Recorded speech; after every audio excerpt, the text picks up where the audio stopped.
วันที่ 12 มิถุนายน 2019 อยู่ที่ห้องประชุมแผนกทรัพยากรธรรมศาสตร์และสิ่งแวดล้อมแขวงแก่นประสักหากฐานสหพันธ์แม่หญิงของแผนกทรัพยากรธรรมศาสตร์และสิ่งแวดล้อมแขวง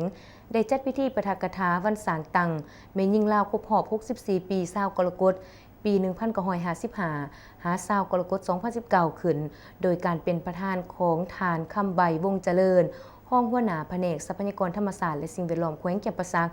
ฐานนางบุญสุวรรณโพไซสนาศักดิ์ห้องประธานสหพันธ์แม่หญิงแขวงแก่นประสักมีประธานห้องประธานสมาชิกเอื่อยนอกสหพันธ์แม่หญิงภายในแผนกทรัพยากรธรรมศาสตร์และสิ่งแวดล้อมแขวงแก่นประสักเข้าร่วมในพิธีฐานนางบุญสุวรรณโพไซสนาศักดิ์ห้องประธานสหพันธ์แม่หญิงแขวงได้ให้เกียรติปาฐกถาลำลึกถึงมูลเสือของวันแม่หญิงลาวนับแต่มือสร้างตั้งมาฮอดปัจจุบันครบรอบ64 ปีที่ได้ผ่านระยะแห่งการกำเนิดเกิดขึ้นและการเติบใหญ่ขยายตัวของสหพันธ์แม่หญิงลาวที่ได้ผ่านขบวนการวิวัฒน์แห่งการต่อสู้ต้านจักรพรรดิลาเมืองขึ้นแบบเก่าและแบบใหม่แม่หญิงลาวได้เคียงคู่เคียงบ่าเคียงไหลกับเพศชาย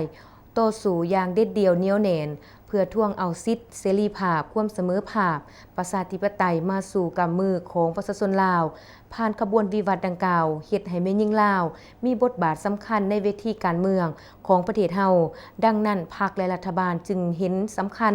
และประกาศวันสร้างตั้งวันแม่หญิงลาวในวันที่20กรกฎาคมปี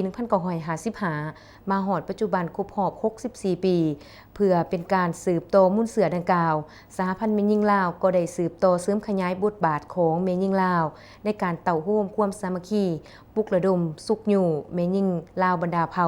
ปฏิบัติหน้าที่ยุทธศาสตร์การปกปักรักษาและสร้างสาพัฒนาประเทศชาติเป็นเจ้าการปฏิบัติแผนพัฒนา